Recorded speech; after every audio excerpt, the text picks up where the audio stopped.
welcome. So this is gonna be the first episode, as you might probably have noticed by the overlay that's under my mug.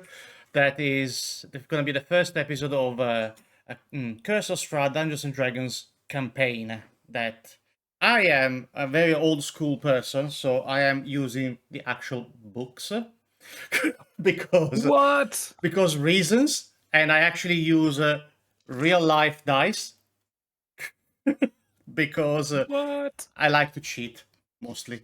I didn't even think books were still a thing these days. Yeah, I have a full collection of books, and it's a shame having them and not using them, which is very unfortunate.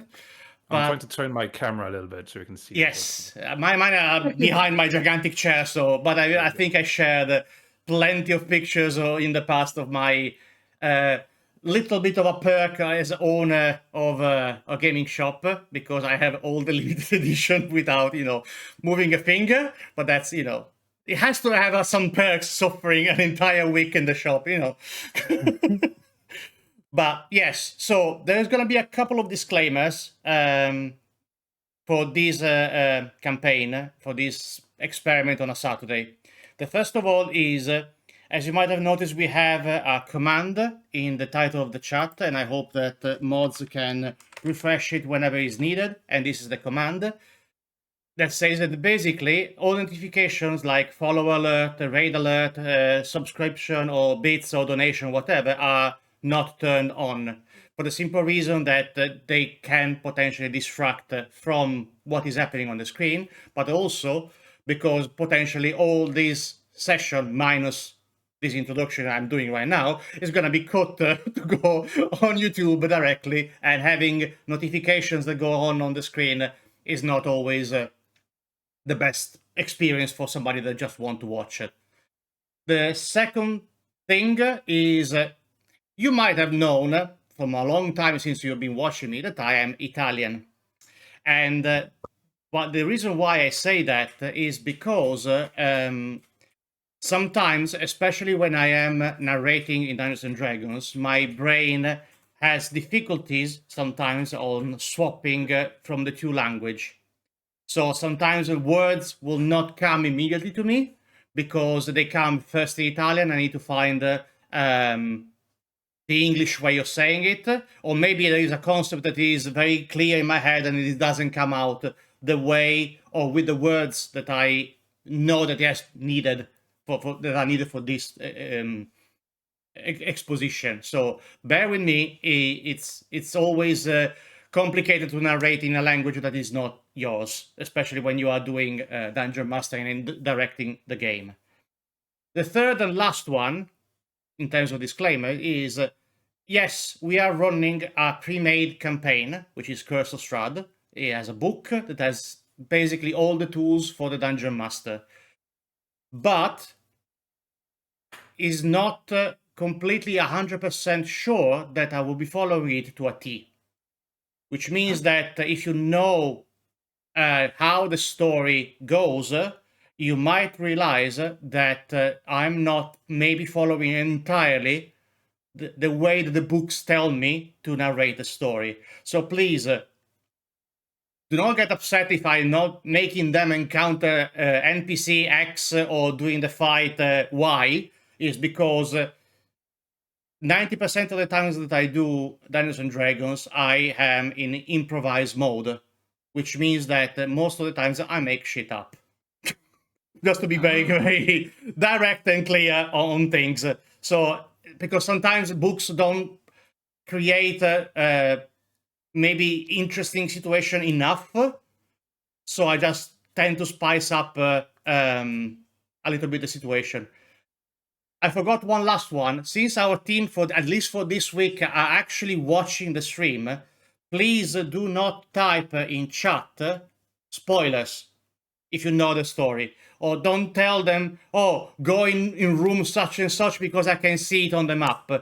They are watching the stream, but they have my stream covered, so at least they can follow the chat if they want to. So please respect that and appreciate there is mods going to be greeting you if there is a case. I will not be able to interact with you guys because, of course, it will break the flow of the storyline. So, without further ado, we have. I have questions. Yes, I have questions. go though. on. What if we ask the chat to help? You can ask the chat to help, but I will. Is that not metagaming though? It is a little bit what you call metagaming. So it's they can say use such and such spell because with this situation it can be good. Just try to follow your instinct. Okay. You'll be fine. Trust me on that. But chat, well- you're totally allowed to just message me privately with tips and tricks. Wow. Yes, exactly. We're totally not gonna cheat. Clearly not gonna cheat. Clearly, I am fully aware that you're definitely not gonna be cheating. I lost you, Marty, from Roll20. So Yeah. Okay, cool. I know, I'm working on it. I No was problem. just trying to change my image, and it's Gotcha. not working. So, as you can see, also we have a rotating slideshow with all the character sheets, or the basic of the character sheet of all our players that are rotating periodically on stream. So you can keep. Hey, what you said, Torik? Marty rolled better Constitution than me. Yeah, he did. God damn it! But so we have with us today Varia playing a draw bard. We have Sean playing an halfling monk. We have Panda playing a dwarf druid, and we have Marty playing a Shadar-Kai sorcerer. And for those who don't know, I had to check because I never heard of the race before. It's a subclass of an elf. So it was the first time I said, hang on a minute, I never heard of this one, but sure. That will work. That will work. And so as a basic introduction, it's I found out that it is a bit easier if you all, as characters in game, you never adventured together, but since you basically have lived in the same space, which I made you start ideally in Baldur's Gate, as a familiar place for many of you, so at least you know kind of how it looks like if you played a little bit some video games or other settings, but you actually never adventured together. You know the existence of each other because you saw maybe you saw Varia performing in a as a bard, or you asked the services of our prodigal sorcerer for some incantations. So there is a common knowledge of you, but not an actual teaming up together. So, with this in mind, I will say that it's probably the right time to start. It was a very long day for you doing your daily activities. So you had your performance in the street.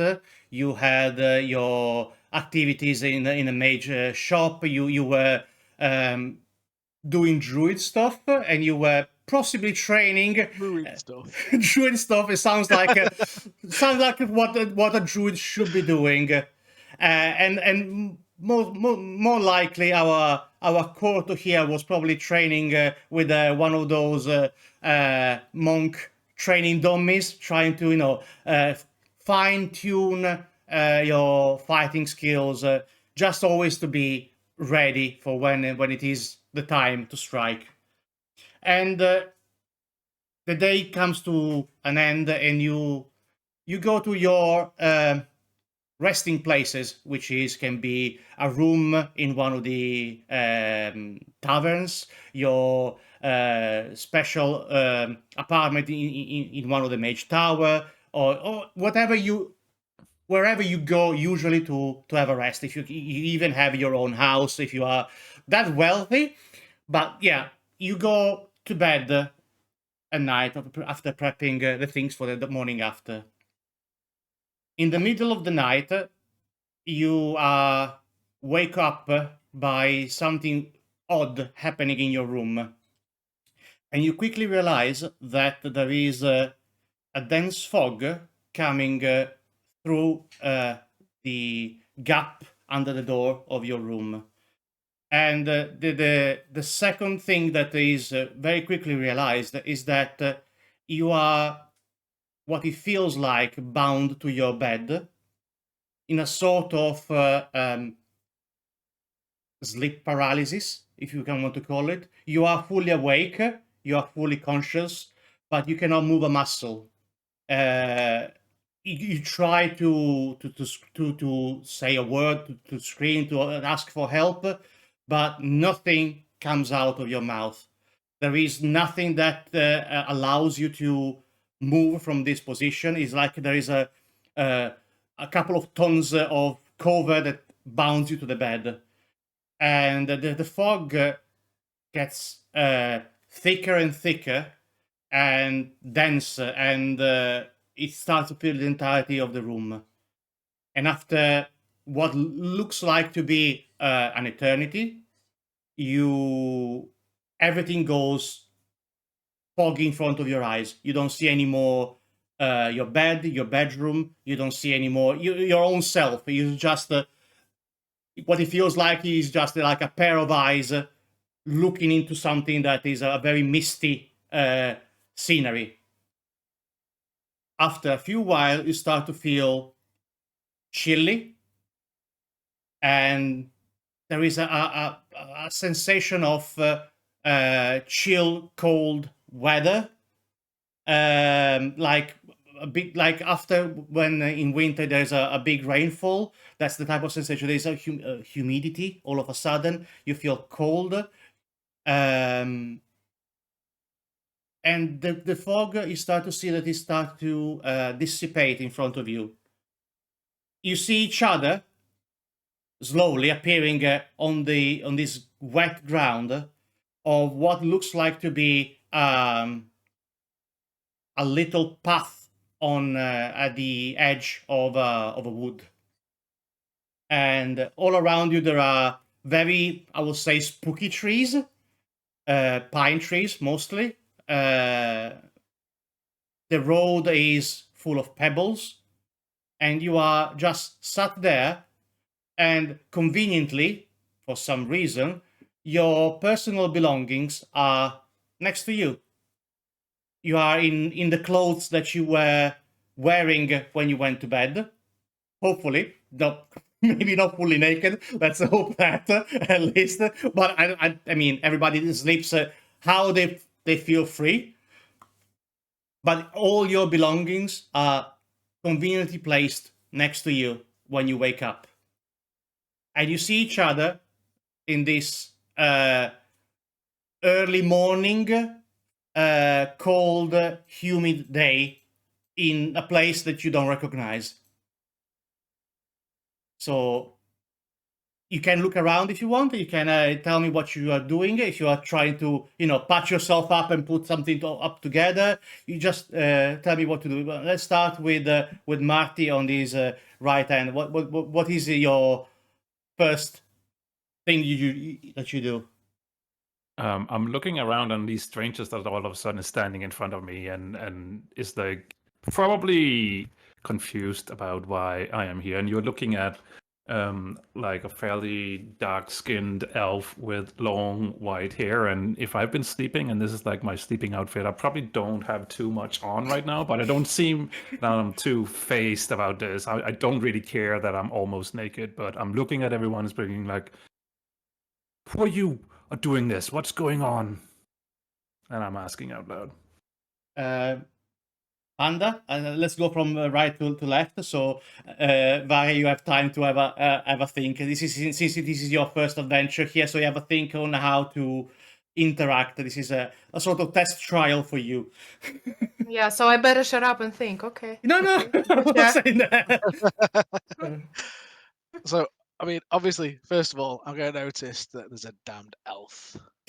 Oh God! Yes. There you go. Ugh. What are you looking at, Pointy? And then I'm going to sort of notice everybody else. I'm going to pick my stuff up. I was wearing my robe. Well, robe, like, you know what I mean, like Yes, with vest. leather over it and stuff. Yeah. And I'm gonna, because I'm so damn headstrong, I'm gonna start slowly walking down. I assume we're on a path. You're aren't on we? a path, yes. Yeah, I'm gonna start slowly walking down the path. Mm. Okay. You're silent strong. Okay. Porto, Sean. Yeah, so I'll quickly reach over. So I'm a halfling. I look like a small boy. If it was bedtime, I probably would have been in just like just some underclothes, maybe some flowing pants, like pajama pants almost, made of linen. So you would see my arms were covered in tattoos, like intricate tattoos of dragons coiling up from the wrist to the shoulder. So I'll look around and I will have heard Marty's question. Oh, this is a wide surprise, isn't it? I don't know what it is that we're doing here in the woods. I was certain I was in my bed when I went to sleep. Where's he going off to now? Doesn't even know his name. Oi, mate, come back here. And I'm gonna gesture towards Panda. Brilliant. And we lost Varia already from the laughter. Fantastic. Varia, what do you do? I did not expect that. I'm wearing a reasonable night dress.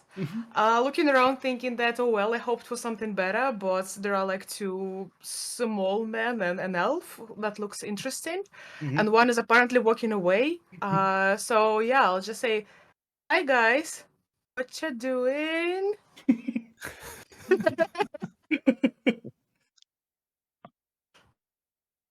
Just for the sake of everybody, of course, the presence of a drow in the overworld is not something that is anymore frowned upon. So you are used to see drows on the overworld instead of just being labeled always as the evil guys from below. That's because that's what usually it was in the past of the in the early Forgotten Realms. Let's say that. Well, if you wish to be racist, we can discuss that. That's fine. How dark skinned is Marty's elf in comparison? Like, is it possible that I could mistake them both for drow? No, I'm because gonna. they have. I'm gonna do it. It's okay, Marty. Mochi, I'm gonna do it. I'm just gonna do it. I'm gonna mistake them both for drow. I feel like I'm going to. It's been a long time since I've been in the woods with not one but two drow. This is quite impressive. Did you magic us here in our sleep? Is there something you wanted? Did you need something from the all powerful Corto? Where's the? I'm perplexed that you think that I would be a drow. And second of all, I asked first, who's doing this? How did we end up here? Is it you? Obviously, I didn't drag you here. Look at me. Look at how small I am in comparison to the rest of you. What could I possibly have done to get you here in the woods? And sir, I apologize most graciously. But you know, white hair, pointy ears, dark skin. If it looks like a drow, it smells like a drow, it talks like a drow. I'm sorry though. If you say you're not a drow, okay, fine. You're not a drow. Brilliant. Did you just hump at me, sir? I did. In the meantime, Thoric there is still walking. He's just, oh well, these people are talking. I just want to have some, I just want to have a look at what is happening here. Smells like elf magic to me.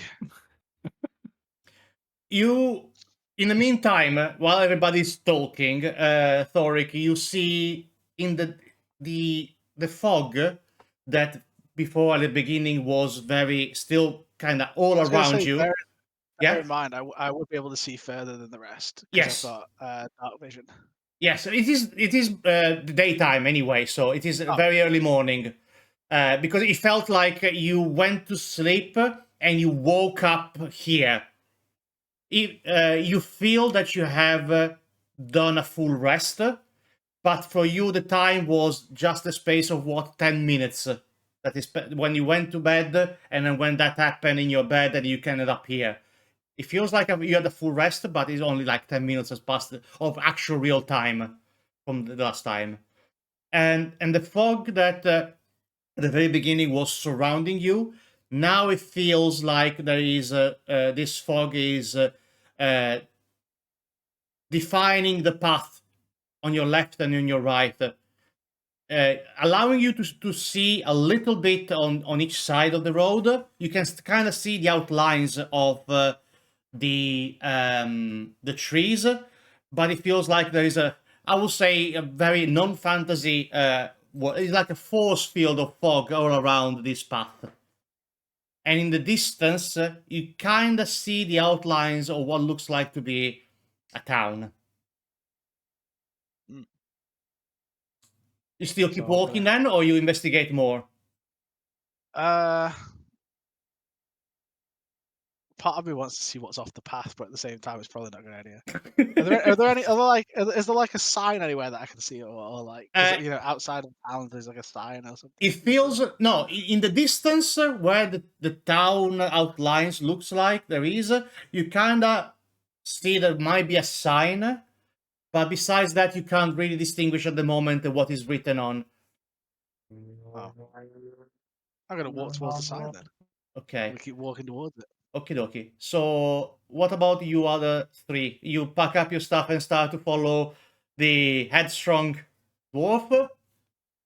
That's a little bit of a random move. I mean, we just teleported here in our like night dresses and robes, like people I don't know, and one's just like walking away like a lunatic. Was like, I must investigate. So, I guess we need to just. There's nowhere. Does he know something? Why is he going away? Yeah, exactly. I don't trust that guy, but I'm also sort of like, I'm saying that out loud, but I'm also sort of like just of realizing that I have nothing on. So if all my stuff is there, I will quickly look through it and put on some my clothes. So yeah, you can That's take a your good time. idea. I'll follow. Yeah, you can take your time to just put on something and then get ready. It will take probably a couple of minutes to just equip yourself in the right way, and by the time it's still, with all due respect, Thoric is still a bit short-legged, so he's not gonna go that far anyway. I'm not walking quickly. Okay, it's like more of like he's taking your time. You're taking your time. Okay, cool. When I rifle through my pack to pull a shirt out and throw it on over my head, I'm just gonna check to see if my mushrooms teleported with us as well. Everything if they did, yes, everything that you I'm had. gonna break a little piece off and eat some. Okay. Yes, all your belongings are basically with you. So just a quick reference for our spellcasters, which are Varia, Panda, and Marty. The way I do spellcasting is very simple and easy. Every spell, as you probably know or not know, but I'm going to explain, is potentially of three types. There is a verbal component, there is a somatic component, which basically you do a gesture in the air and something happens, and there is a component part of a spell. Components usually are like regents that you need to have with you in order to cast a spell. I removed entirely the component part of any spells because I think that is uncomfortable to carry a bag full of stuff and just rummaging through it and finding the right one that you need to use to cast. But of course, I'm going to be using the other two, which means that if you are restrained and you cannot move because you're tied up in some ways, if you're trying to cast a spell that requires you to do a gesture, you cannot do it. And if you are silenced by a scarf that has been placed in your mouth or because you're being cast silence, you cannot use a spell that requires you to speak magic words. That's the only limitation I do. Okay. Just making sure that if you're looking for your region components, I'm gonna say you don't have one because I'm not gonna be using it. Okay. That's right. So after a couple of minutes that you put everything up as clothes and equipment, and you are ready to actually follow the headstrong dwarf in front of you, you kind of regroup up after a little bit, and you still see in front of you that there is this, how to say this kind of the profile of a village, of a town in front of you, and little by little the sign that of the town start to become clearer and clearer. But you also notice that the fog that was just on your left and on your right, the more you walk, the more follows you from behind, obscuring from where you're coming from. So if you turn around now, your landing is completely obscured by fog now. This is I don't know. I don't know. It doesn't sound like a good sign. We should probably move forward. And I'm telling you, the druid knows something. well, I agree, Miss. Are you also not a drow? I agree with the also not a drow, maybe. Still scorpion gains no knowledge, so Nah, should I'm not probably not a carry. drow, not a drow, just into makeup. Okay, so both not all right. Two quack like a drow, move like a drow, smell like a drow, not drows. Got it. Okay, no problem. You sure talk a lot. Yeah. Oh, a short answer. I like that. Yeah. So Did that dig up my height, sir? yeah, Hmm. brilliant. Did you just with me again? Yeah, it probably did. It probably did. Would you like a lozenge? Right. So the more you walk, and now you are almost at the entrance of this village, and this village is starting to become a little bit more clear. This town is starting to become more clear, and finally, you see almost clearly the sign of the town, and the sign of the town is written in a weird font type of things. I don't know. The characters looks different from anything you have seen, but it still looks like common in terms of language. So it's a different version, but it's like a different handwriting. And the name of the town is Barovia. Put that in the chat, please. Yes, I will put it in the chat so you can type it. Barovia. I put it in here and I put it in the Twitch chat.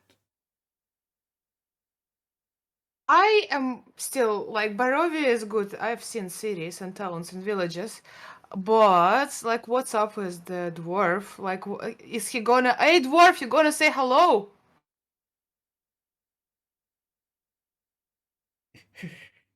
Panda says nothing. Fair enough. Oh, That's sorry. kind of rude, Hello. no? Hello. Where are you going? Well, there's no use staying put. Like, what's your name? My name Your is name. Thoric Moltenbach, Nice to meet son you. son of Vorik. No, that was enough. The first one was enough, long enough to remember already. Like, do you know where you're going? No, No? So you just wonder. Do you wake up in the woods with three strangers often, sir? Is this like a common occurrence for you? You're just like, oh well, it happened again. I guess I'll just carry on to what is it? Barnovia, Barstove, Barovia. Bartownia, as I Barovia. said, when one wakes up in the middle of a road, the only way is forward. Mm. Interesting. Well, I guess we'll follow to Barovia. How does everybody feel about it? I don't really like how actually much sense that statement made.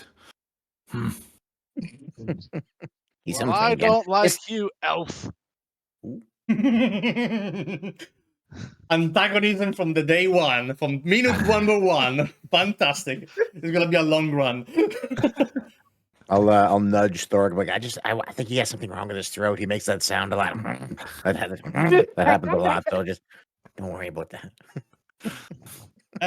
I'm gonna be asking now for the first test of the campaign, and I'm directing it to everybody in this case, and it's gonna be a history test. So on your character sheet, you should have one of the abilities that is history, and rolling the dice. Everybody's rolling here in chat already. If you want to roll, of course, Varia on your own, you just have to roll one of the d20s and add the number that is corresponding of the characteristics. So there should be yes, that one.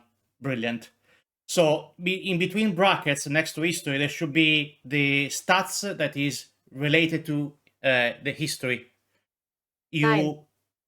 You roll a 9. No, I rolled 6 and the +3 is 3. Okay, fantastic. So you roll a 9. And what about Toric as well? Hang on, where's my character sheet right now? I have no Where's it idea. You should have it somewhere. You sent it to You me. probably left it back at the clearing when you stormed off in such a rush. I've got it. I've got it on roll. It's on roll 20. Yeah. But how do I link it to the game? There is a plugin for Chrome that basically links the two. I don't use Chrome. That's why. Okay, so you just roll a dice and add another number. Tell me the number manually. That's not a problem. Roll a d20. Yeah. Yes. That's Beautiful roll. That's awful. Okay. So what I can say is that Corto and Arnin, sorry, I'm gonna have much problems with my pronunciation to the so I do apologize if I butcher it. It's fine. You should be able to get Corto. It's Italian for short. Yes, I'm fully aware. This is why I like the name. That's how I came up. Oh my god, your name's literally Short Dragon Willow. Yes, Oh. Short Dragon Will, yes. Love it. So you two try to find in your memories of either your of tales of your training master for Corto or for your study, Aaron, that trying to remember if you ever heard of a town named Barovia, but you are pretty adamant and sure that there is no such town in all the Forgotten Realms. Learned anything on my travels, and I like to think that I have. I don't recall a town named Barovia. Nope. I don't remember either. I think my memory is coming a little bit short here. So I think you agree. Do you know if there's any in Menzoberranzan? I mean, sorry, you wouldn't know that because you're not a drow. I understand. Was that a short joke, elf? Brilliant. But yeah, you're staring at the sign of the town and you're just trying to figure it out if you ever heard, but you're very comfortable on the fact that there is no such thing as Barovia. It is a type of name that is not really associated with any culture that you know about of Forgotten Realms. Forgotten Realms, for those who don't know, is the main setting for all the adventures that are linked to games like Baldur's Gate and so on. So that's the main. Neverwinter and the Sword Coast. Neverwinter and so on. Exactly. The Sword Coast is where most of the cities are, including Baldur's Gate and Waterdeep. Well, I don't want to speak for all of you, but it's well known that an uncurious hermit crab finds no shells. I think we should probably go in here and see if we can find somebody who can let us know how we ended up in the woods, what this fog is, and maybe where we can find a bite to eat or drink. Mm-hmm. Yep. All for a mug of something refreshing at this early I don't have any money, though. I don't know how we'll pay for anything. Do any of you have any skills we can trade? And then I'll glance at Varia. So I can try again. I haven't had my morning drink, but you know we can try. We can try if you help me. Mm-hmm. That Perfect. would be all right. perfect. So you finally approach the entrance of this town, and the first details that you see is that the roads are pretty empty, and there isn't any light coming from any of the short houses. You're talking about, I will not say strictly short houses, but the average height of each of the houses you can see is probably 1 or 2 floors in addition to the ground floor. So they are like, decent sized house, but is not like the spectacle of large buildings you can see in Baldur's Gate, for example. It feels like a pretty decent size, as far as you can see, town. But at the moment, all you can see is a number of buildings that are, as I said, around 2 to 3 story high. The road is a pebble road, but quite tidy. It's not, and you don't see any pebbles that has fallen off from their socket in the road. So it's like well kept. But being more than likely early morning, there is no shop open. There's no lights coming from any of the window. There's no one preparing to go to work or to do errands. And the fog still hold you in a sort of directed path into this town. And yes, you can, as I said, you can still see the outlines of the building on your left and on your right.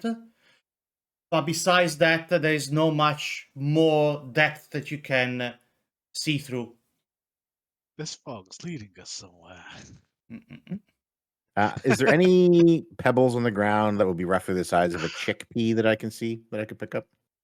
Yeah, there's some on the actual sides of the road. Not the main. The main one are like this big size. I don't know if you can see the camera, but Yeah. like this size. There are some Okay. that are, of course, scattered across the left and the right Yeah, I'm gonna grab a small, just like a chickpea size one Okay. that's smooth-ish, and just pop it in my mouth. Okay, it is a rock. Okay. Yeah, no, I want to. It's not a gingerbread village. Before you think Right. about it, A little trick I learned from the camels in the desert. Is it? Yeah, exactly. What did you do it for? Is it a snack? No, it was a little trick I learned from the camels in the desert. After crossing long distances without water or refreshment, if you put a small pebble under your tongue, it helps to activate your saliva glands, and then you prevent yourself from dehydrating. And who knows how long we'll be on these streets before the dwarf here can find us some place that serves a drink. Fair enough. Are there any animals in the street? There's nothing else in this street.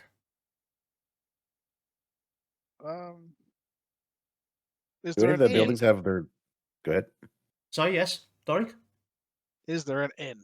There is an inn, but it's shut, and the windows looks barred, like with planks that closes them. Any any of shop the- signs? Sorry. Go ahead. What you were saying, Vaya? Any shop signs? Any signs on the street on the buildings? There is plenty of shops. There is a grocery store. There is a fabric store, but none of them is open, and it feels like all of them, from what you can see from here, they are all barred shut. And do any of the buildings have a light on in them? Is there like any lights on at all in any of these buildings? There Candle lit or anything? are street lamps, but the street lamps are not turned on. There's no lights coming from any building. Are the doors barred from the inside, or are they locked, like with a lock? Are you trying to open one of the doors? Well, I'm thinking about it. If I check one of the doors, does it have a lock, or is it barred, as in like with a beam going across? There is no lock on the door. There's nothing that seems to make you think that is closed until you probably try to open it. Should we just like knock on the door, like ask for people? Like I can, maybe perform a little bit to see if anybody will pop out to check what's going on. You can try if you want. You can knock at one of the doors that you can see. Are you Look, doing that? yeah. How go? No, I want to check with the rest of the weird party that follows me. Apparently, like are we all ready to knock on the door? Yeah. Let's Well- let's knock. Let's do it. I think that's a good idea. I mean, we're not going to find anybody standing here in the streets. The Yeah. inn. Moreover, the inn, not just any door. Alrighty then. Can I do that, Watchy? Yes, you can. You Then I approach the inn and violently knock on the door. you knock on the door, and the sound that comes out is like I don't know if you ever been into a recording studio that has like foam panels all around the walls to reduce the noise.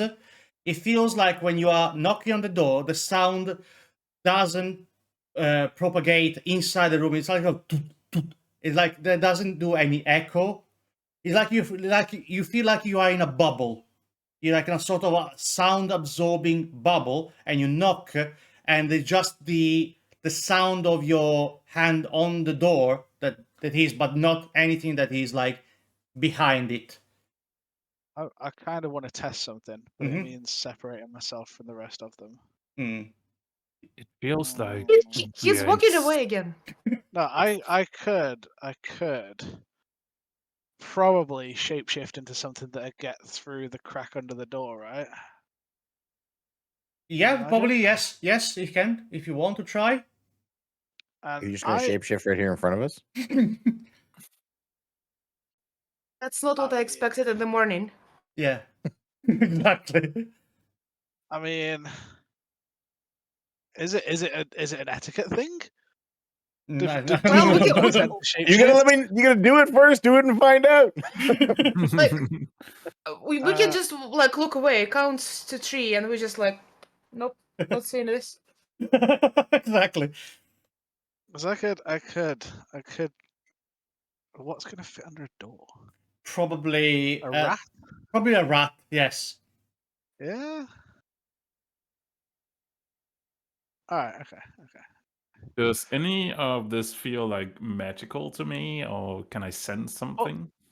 It feels magical, but you cannot point the finger on what type of magical feeling it is yet. It feels not real to me. Yes. And I'm like, is this like a set for a production or something? Which is why I'm going to try and get under a door and see if this building's actually real, and there's anything inside it. So you That's my shapeshifter. I'd like to Yeah, I'm going to shapeshift into a rat. Hold your horses, guys. I don't think you were expecting this, but Tell us when But- you're done. Yeah. do I need to roll anything to I do a don't- wild shape? I don't think so. 'Cause I can do it level 1 because I'm Yeah. Circle of the Moon. Yeah. You can do it.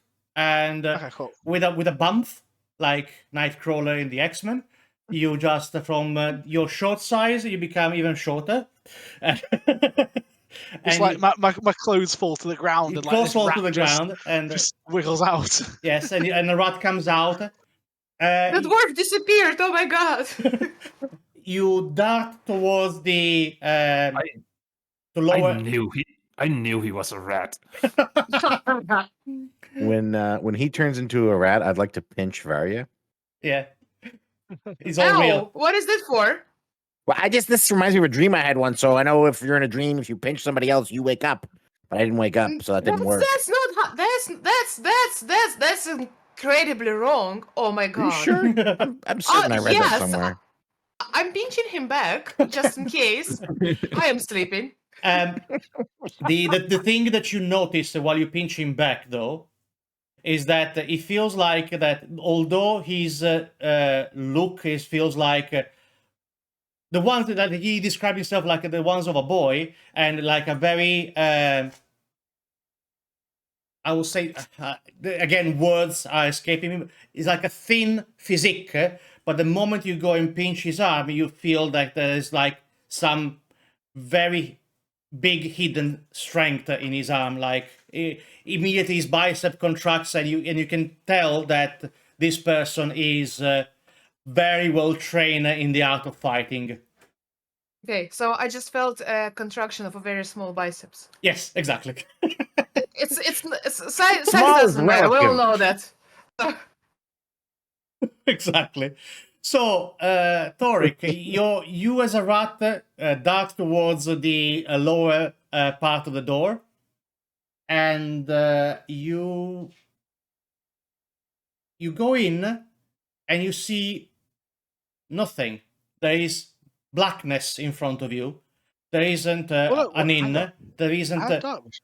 and you feel like you are running inside the room because you keep moving. But the moment you turn around, you just see just behind you the entrance, the slit under the door that you came from. It's like if you're running on the spot without going nowhere. So it's not real. The whole thing's not real. Pretty much, there isn't. It feels like you're running in an endless tunnel. Okay, But you love it when you're right. but then you turn around and there is your end, the place you're coming from. All right, so I'm gonna go back outside. Yes. I'm gonna Is wriggle it back like into a my clothes, and I'm gonna transform back into myself again. Okay. is it like a video game where you're just running into a hidden wall? Is that how this is running? Kinda. Yes, it's kinda like that. Yeah. Yes. Guys, we're inside a video game. So I'm gonna turn into myself again. I'm gonna be like, this place. while you are all Real. pinching yourself and trying to figure out where the rat went or where the dwarf went in this case, I would like you to please do for me a perception check. Oh no. How do we do it?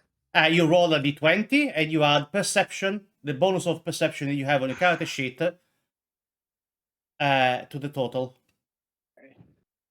While I'm rolling, like I just want to ask Corto if he has more of those pebbles because now it sounds like a good idea.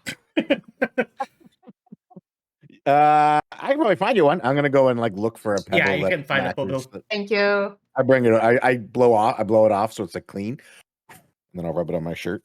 There you go. Have I Just just bring got it a to the 3 top. again? Thank you. Why have I got a 3 again? And are you rolling a 1d3? What are you doing over there? I rolled 1d20. Varia 19. 19. So Varia, Sean, and Marty, all of a sudden you see behind you while you turn around, especially when you're trying to look for another pebble for Varia, you look around and you see in the middle of the street this. Creepy children. There is two kids in the street. Are they like the same height? Is the taller one that's like roughly the same height as me, or a little bit shorter? They are, the taller one is probably around the same height as you. Okay. Oh, perfect. Like no drinks and also weird children on the streets. I had a dream just like this. Hello. Hi there. Are you also not drow? It looks the same. What are you yelling for? What if they are like aggressive? I mean, what's the worst that could happen? We've got the mouse dwarf here and not a drow there. Worst case scenario, you and I run while they fight them. Okay. When you say when you call them out, you see even more the shortest one that hides even more behind of the other one. Like they I are don't trust them. they're kind of I would say scared of you in some ways.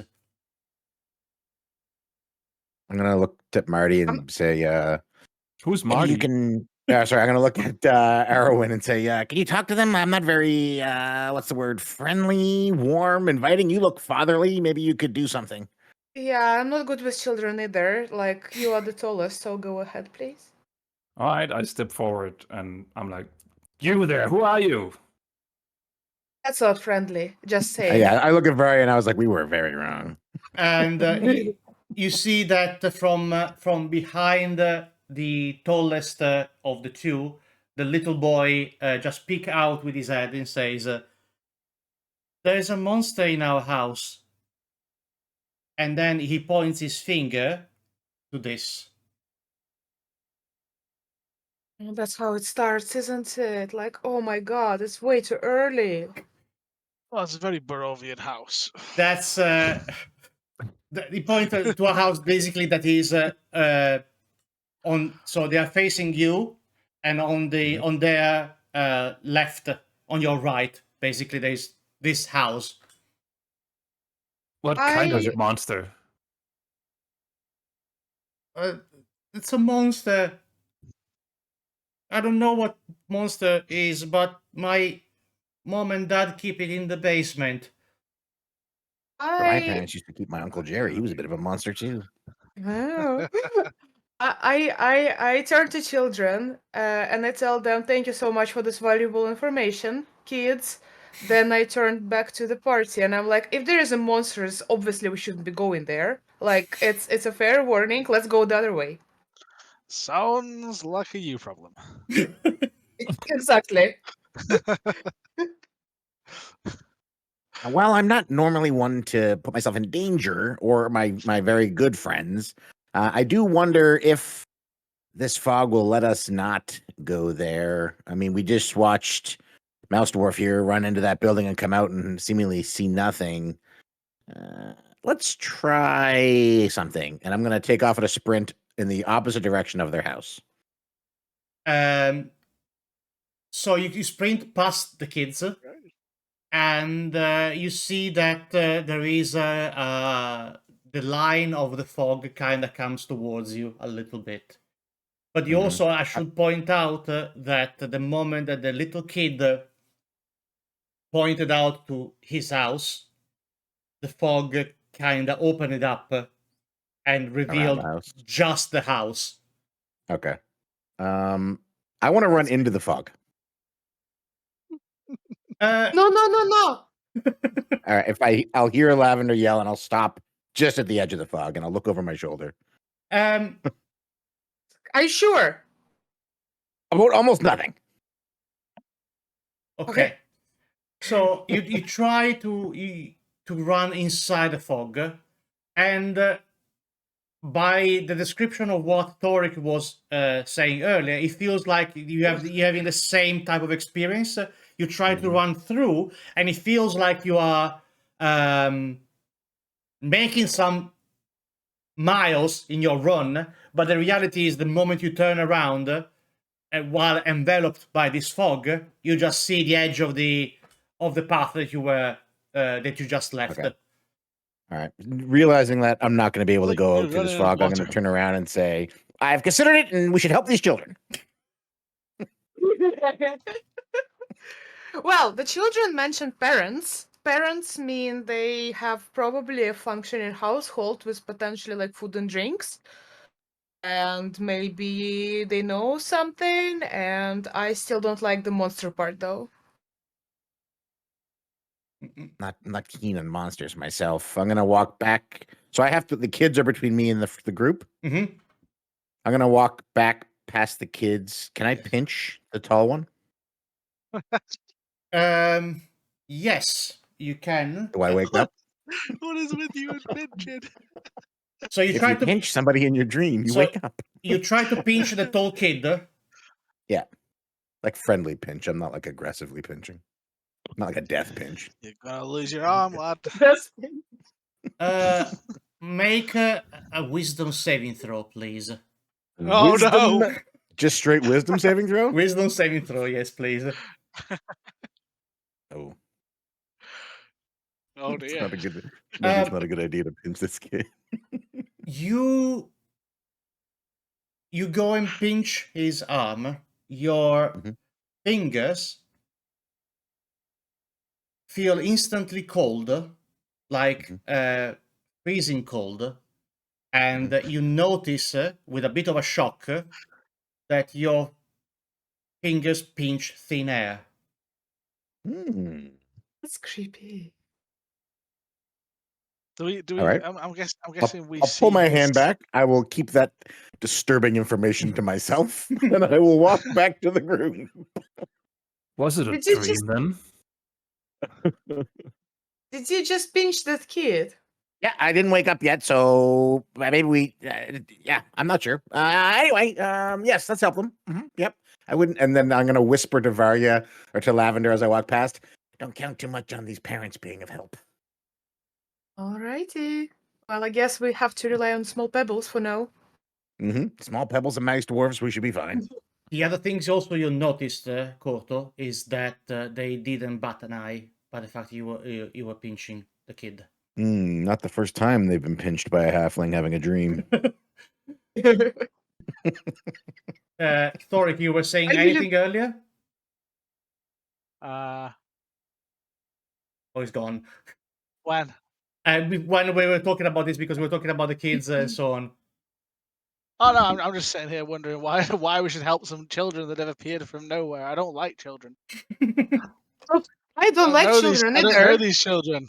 They're nothing It to do with doesn't- me. Why are we helping them? Because there's no other way. It seems so. Like we've tried going back, we've tried going to the buildings, and the creepy children is the only way. Still hoping for maybe something to eat and drink. Drink. So what do you do, guys? You try to approach the house then? If we must. Looks like there's no other way. Can we ask what their names are? Yes, you can. The kid is a boy, the shorter one of the two, and it's called Thornbolt. I'm gonna write it in Roll20 chat.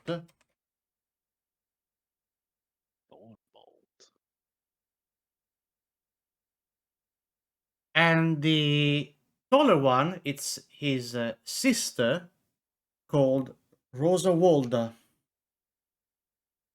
Their parents are awfully creative. Heavy drinkers. Alright. It's hard to say. Heavy drinkers. Potentially. Potentially, okay. As we approach the house, Swochi, I'm going to pull out another little piece of my dried mushrooms, break some off, and eat it. Okay.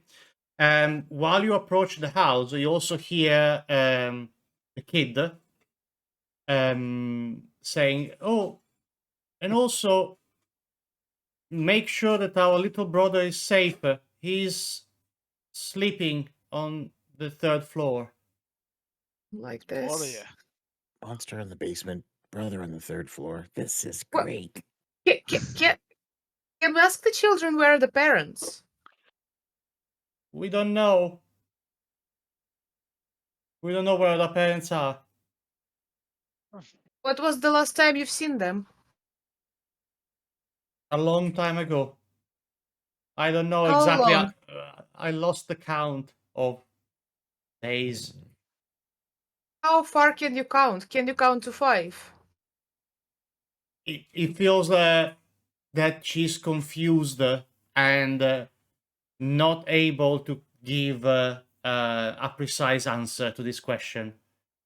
It might be because he doesn't want to reply to you, or because she genuinely don't know the answer to this question. This child is no use. Let's just walk in. I find children rarely are. These children are rarely children. I'm just in this mind.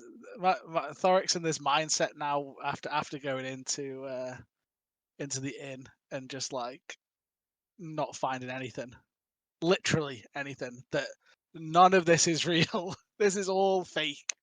Is there any lights on in the children's house? It feels like there is a faint light coming from the portcullis that you see in the picture. Okay. Is the portcullis closed? Is it like a gate? It or is it like a gate? It is a wrought iron gate with hinges on one side and a lock on the other, and it fills the archway of a stone portico. The gate is unlocked, and its rusty hinges shriek when the gate. I want to open it as slowly as possible so the shriek is as loud and pronounced as it can be. Okay. Thank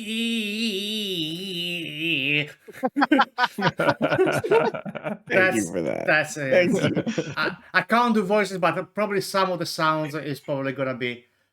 So we are going to move into map mode. and I'm gonna point.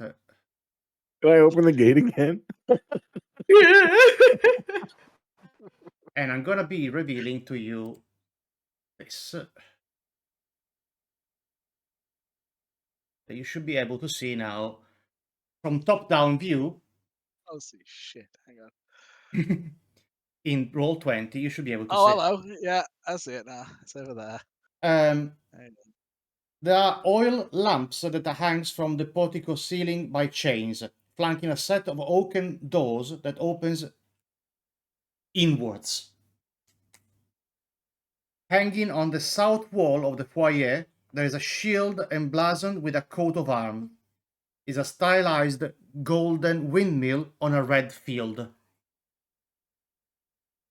Do any of us recognize this coat of arms? You can try to do another history check, but the chances are that if you didn't know that this place existed ever, more than likely, yeah, definitely. You're rolling very high tonight. Why are Let you me- getting let the me- high let me- rolls and I'm getting the 3s? The rolls are commensurate with the ridiculousness of the Oh! voice that you use. Oh, 21. That's fine. Fantastic. You don't recognize this coat of arms. You've never seen this coat of arms ever. Even Thoric is rolling high for something that is going to be ending up. No, you don't know anything about I don't this. know. I what was she just trying to says. see if my dice were bugged. That's It's all. weird. 21 though. When Wochi says fantastic, it sounds a lot like I don't care.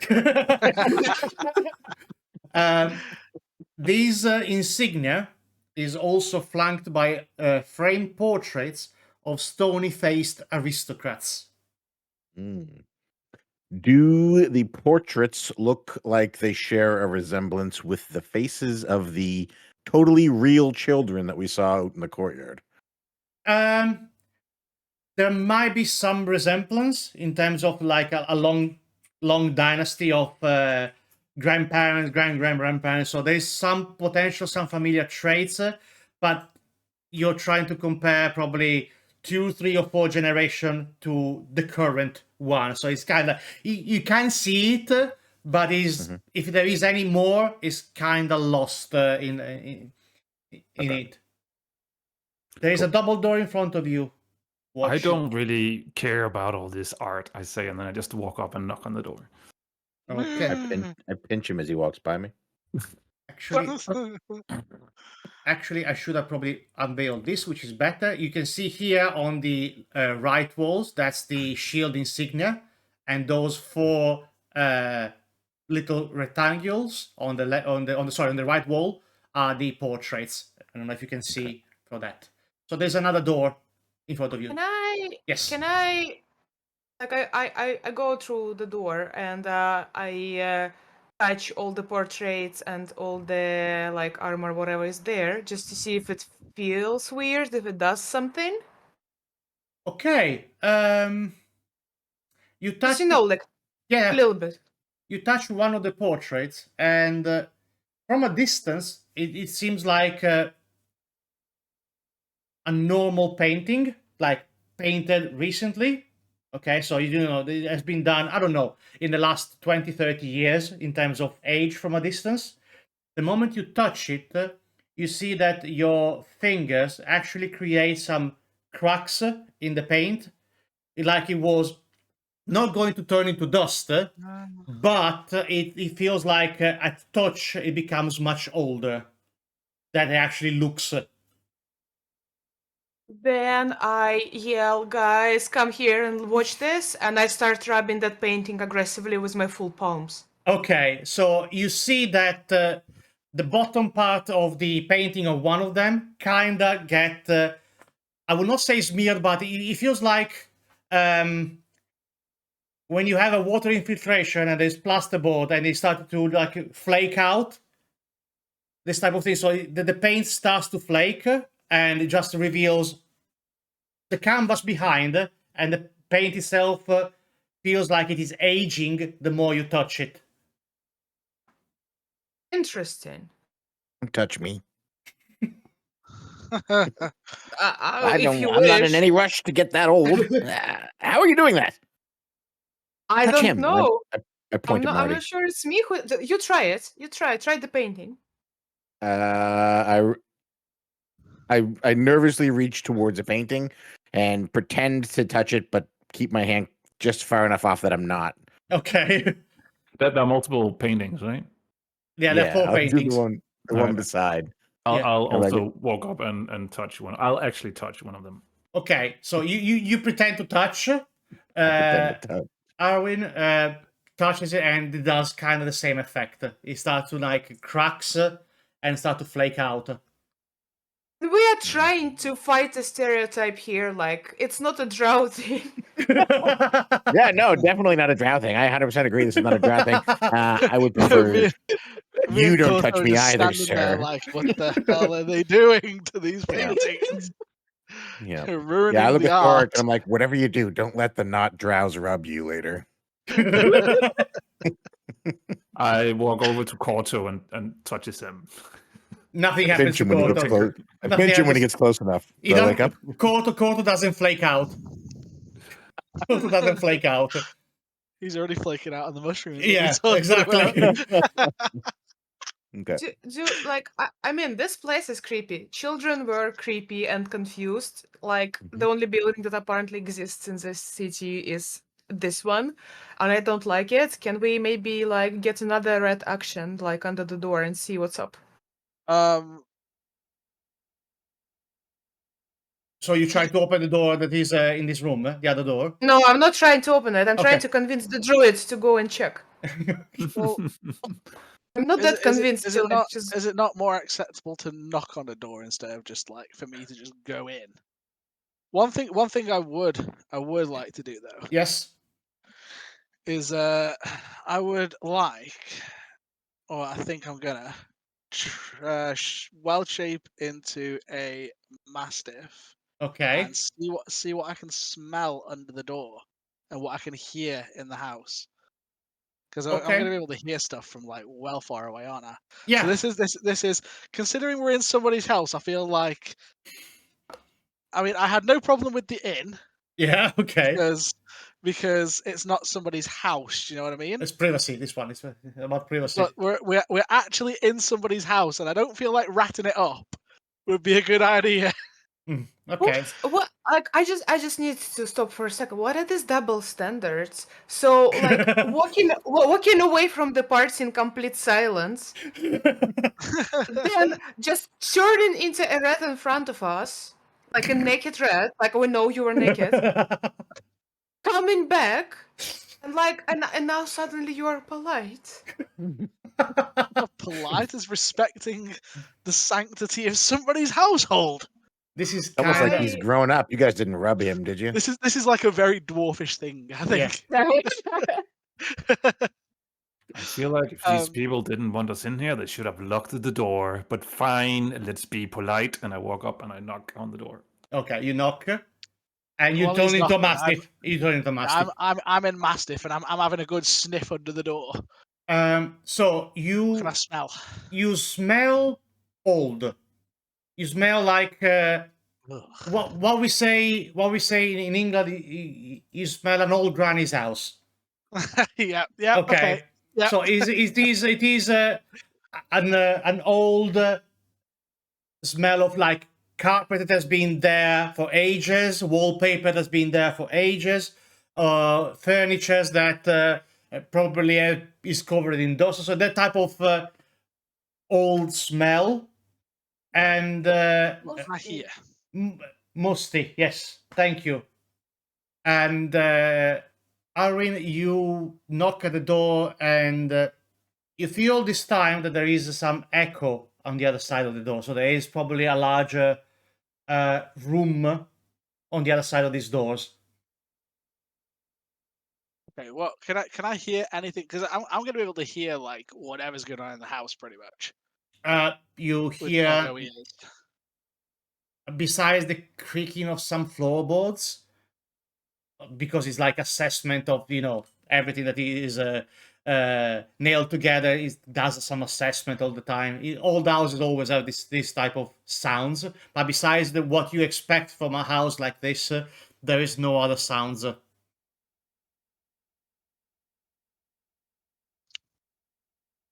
don't hear no monsters.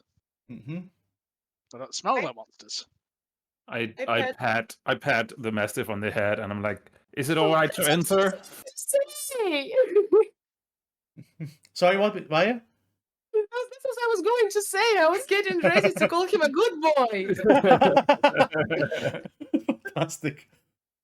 looks at the elf in absolute disgust because he just patted me on the head. Yeah. Right. So you open the door, Arwin.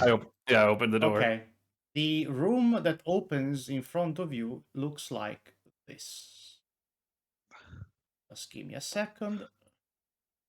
And I uncover it entirely for you. Stairs. Okay. A wide hall runs the width of the house, with a black marble fireplace at one end and a sweeping red marble staircase at the other. Mounted on the wall above the fireplace is a long sword with a windmill cameo worked into the hilt. The wood-paneled walls are ornately sculpted with images of vines, flowers, nymphs, and satyrs.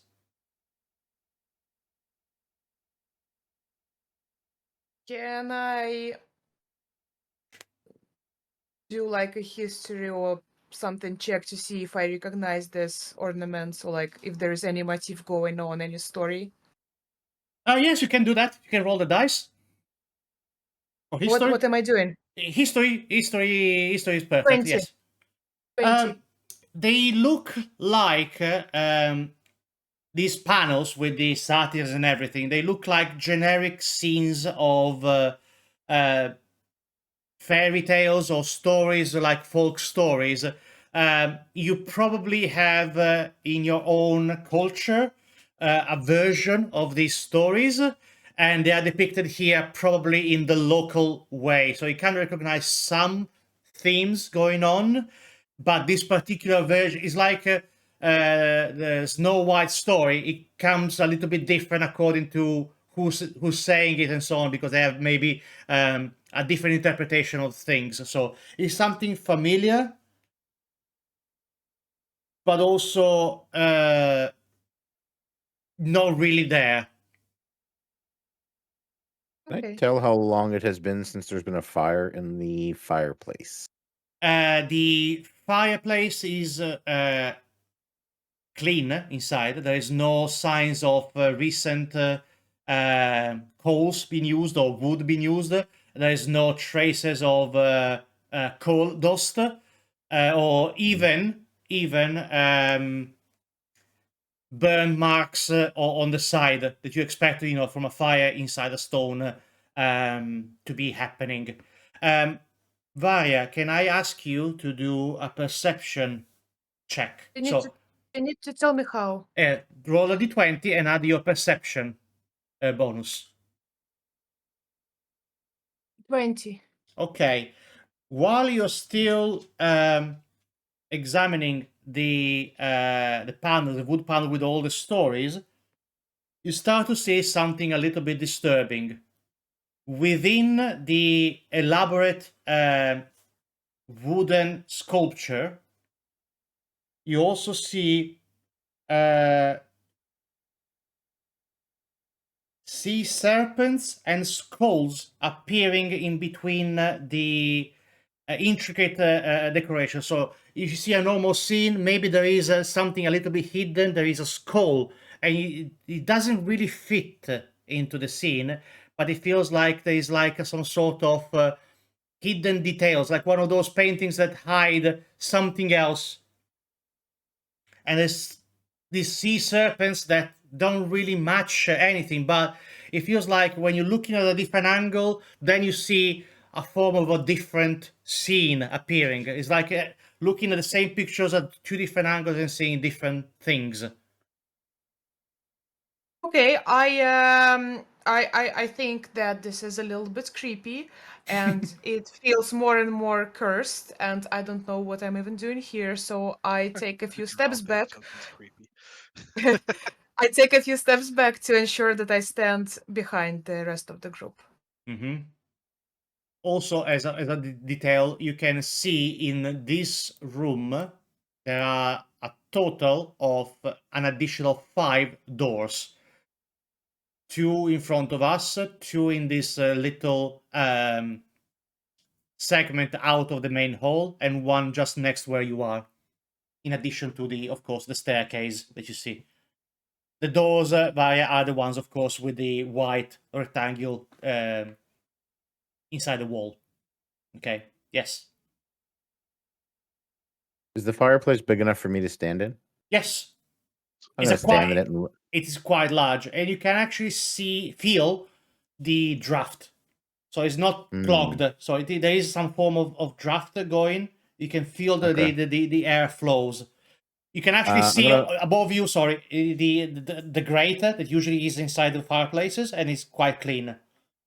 Is it okay? How high or how high up is the grate? I will say that if you raise your arm, you can touch it a little bit with the tip of your fingers. Okay, I want to like reach up and see if I can like hop and grab the grate and like pull on it to see if it's sturdy. You do a little bit of a jump. You lodge your fingers inside the grate, and yeah, it is quite sturdy, and it doesn't seem to be moving away from where it is. Okay, I'm gonna from in the fireplace. I'm gonna yell out to my friends. Everything in here looks great. And then I'll drop down. The dad joke has started. Thanks for sharing. Thanks for No sharing. problem. So We need to move forward. I mean, like it's a beautiful room with amazing fairy tale ornaments. However, yeah, like where's the monster? Where's the baby? Where are the parents? I think I'm gonna go and have a sniff upstairs, see what I can. Are you still a dog? Yes. Okay. I'm you still go upstairs. I follow the dog. Upstairs. Okay. Then let me prepare the next page. keep referring to me as a dog, knife ears. Do you talk as a dog? Can I talk as a dog, Woji? I don't think you have a language as a dog in terms of as a dog form. Okay, so no, I can't talk as a dog. So Any sounds that he makes. I mean, just I'm assume not he needs to go saying to the out loud bathroom. that I'm following the dog. I'm just doing it. So. Okay. So you go upstairs, and this is what you see. Let me unveil it for you, please. 1 second. And what number is that? It's number 6. Okay. Unlit oil lamps are mounted on the walls of this elegant hall. Hanging above the mantelpiece is a wood frame portrait of a family. And you can recognize at least 2 of those family members being the 2 kids that you found in the street. And you also see in the arms of the father, assuming the father at this point, a little baby that is being cradled in this portrait. There are 4 standing suits of armor that flanks the wooden doors that you can see on your left and on your right. I walk up to one of the armors and just gently knocks on it with my finger just to check. Each suit of armor clutches a spear and has a visored helm shaped like a wolf's head.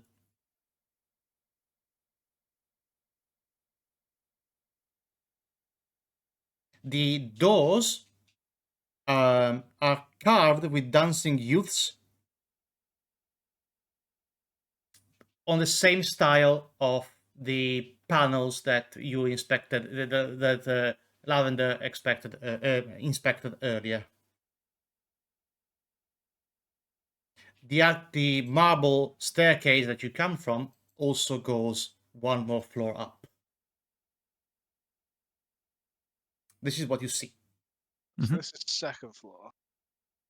This is the second floor. Yes.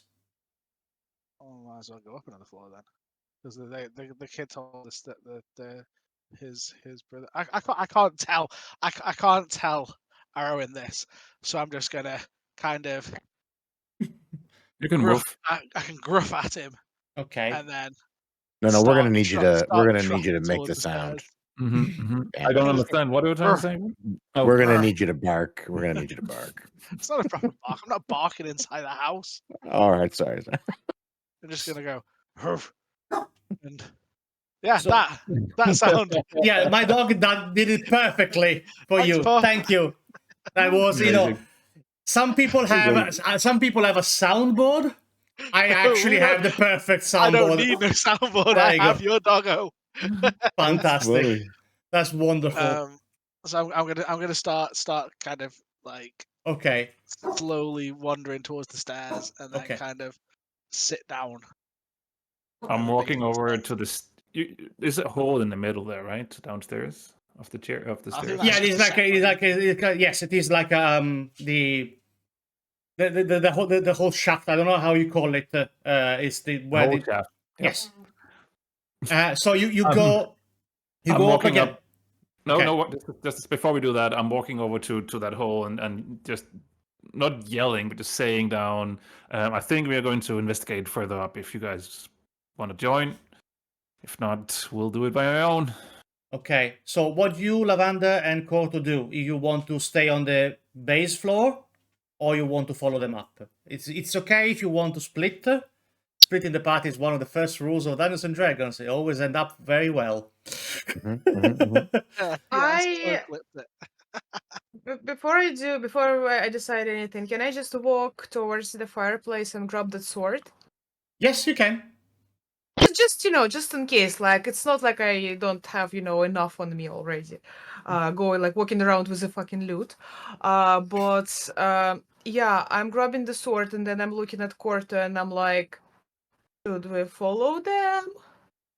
Well, if I've learned anything by watching the wolf packs in the forests, it's that you're stronger together than you are apart. And right now, I would say we're apart. So we should probably join them. Just out of curiosity, are children usually incorporeal?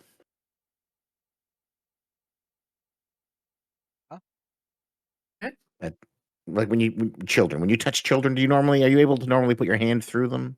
I'm just asking Oh, for no oh, reason in particular. Like I'm not gonna lie, I haven't touched many children in my life.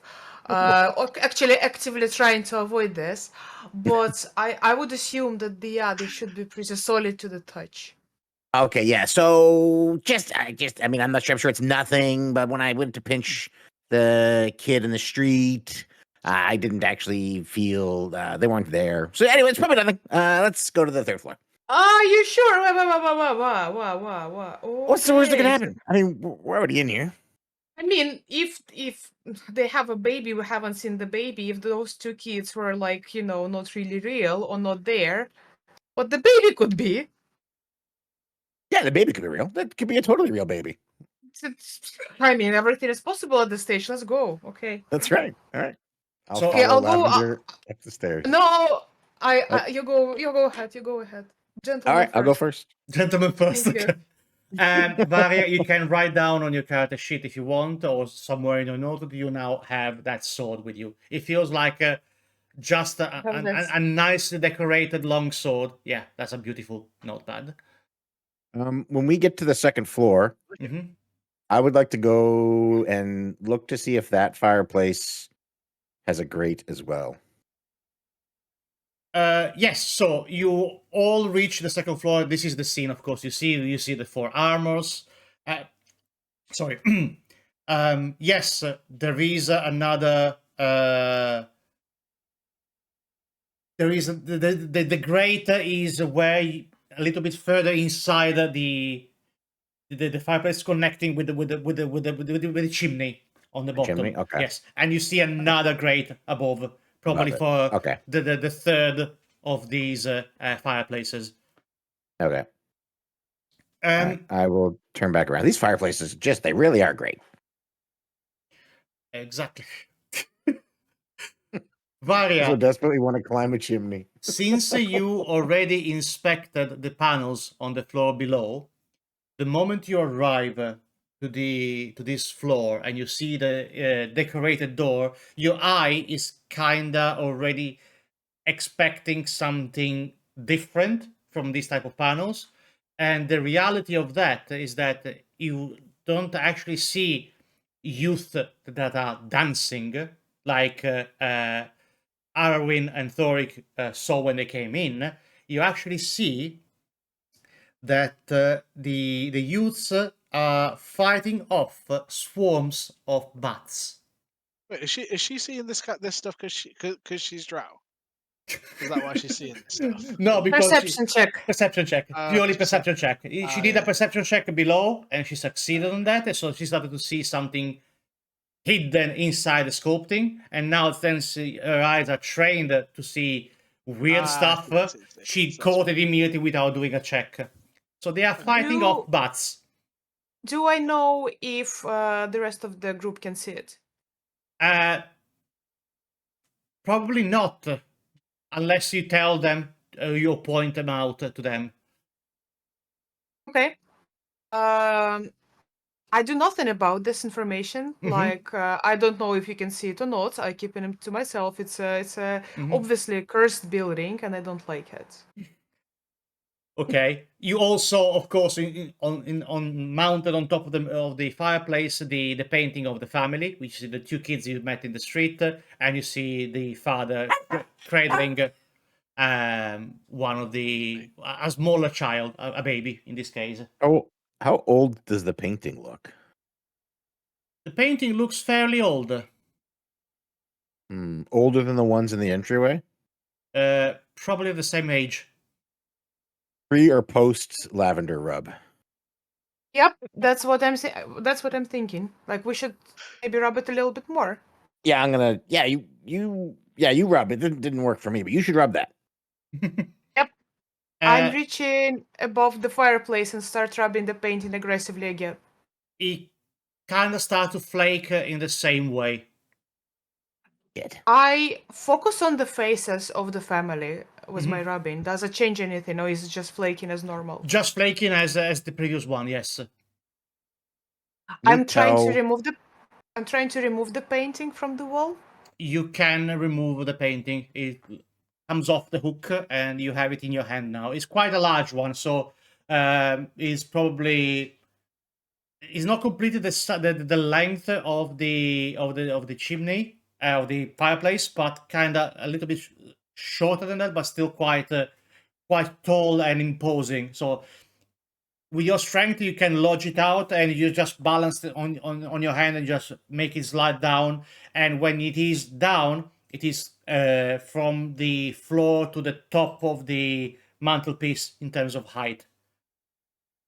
Okay, so I put it down, and I'm just checking if there is anything behind the picture on, like, the picture itself on the picture frame. There is a wallpaper. There's nothing behind the picture, and you can just see the hook. And of course, the color of the wallpaper is slightly lighter than the color on the side of the wallpaper, where it basically was the painting leaves like a mark where it was. But besides that, you don't see anything weird about it. Okay, I guess I did a little bit of redecoration for nothing. Yes. Can I tell how old the painting is in the area where she rubbed? Like the part that looks older. Can I get an idea of how old the painting is? Yeah, you're probably talking about. Let me double check exactly how much it is. You don't want to be hasty in your evaluation, but it looks at least a century old. I'm gonna look at the painting. I'm gonna look at Lavender, who I have mentioned to that the children were not physically there. And I'm gonna say those kids look really good for their age, if that's them in this painting. Think of this. Yeah, exactly. Arwin, Bad what feeling about this. what you do, Arwin and Thoric, of course. What's Sorry, up? I'm just reading my reading my spell list. I was just thinking, do you guys still want water? Because I have create water. If you're feeling I've got a thirsty. rock. You got a Have rock. you been Yeah, right? If you Yeah. want it. I- Like I just Okay, remembered. Just keep like my most random street action, rock. but thank you. Yeah. Who knows where that water Yeah, came from? I've seen what you do. Drink water. Um, so I'm just gonna can I just magically fill everybody's water skins? Oh yeah, you Because I can. imagine Do... everyone has water skins, right? Yeah. You can do that. There you You go. feel a See little bit heavier in terms of your backpack because your water skins are refilled in case you needed some. Wait. You are in dog form and you are Oh, filling that is up our actually very water true. skin. Oh, And you're okay, filling up okay, our yeah, water true, skin. true, What, true, what are true. you putting in our water skin? Yeah, we don't want to know where the dog puts the water skin. That's Oh,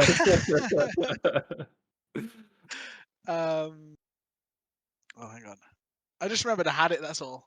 I should have probably done it earlier on. To be fair.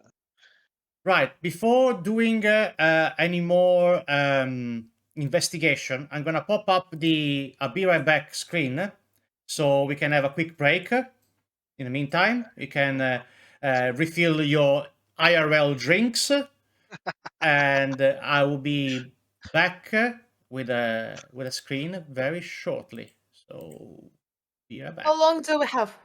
5 minutes should be okay for you guys to. Thank you. Okie dokie. 5 minutes break, guys. I'm muting the audio, so there we go.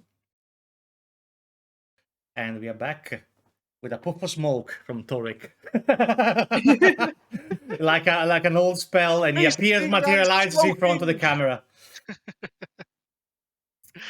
So we are back, and yes, we are all gathered here on the second floor main hall.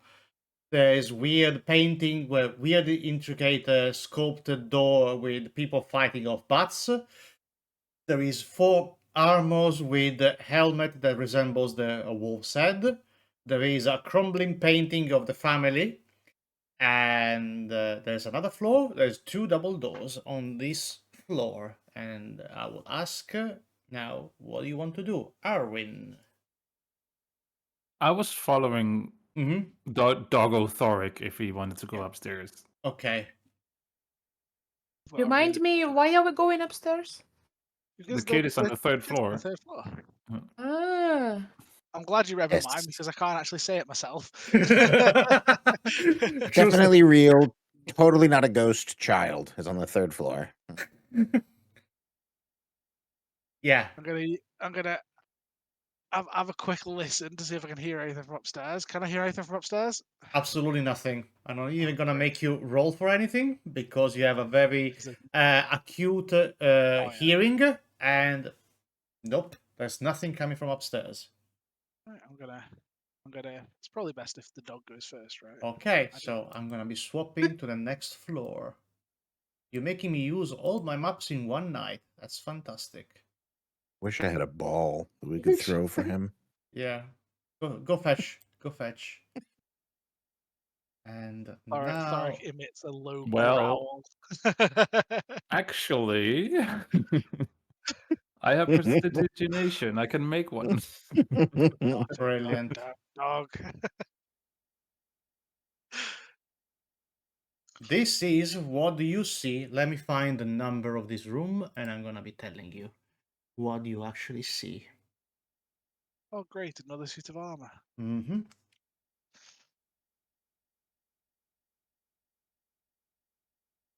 You come to a dusty balcony with a suit of black plate armor standing against one wall, draped in cobwebs. Oh, it's actually looking old this time. Yes, but also it is, as you might have noticed, is different from the previous one. Interesting. Does it have a wolf head? No, it doesn't have a wolf head. Does it have any head? Yeah, it has an helmet.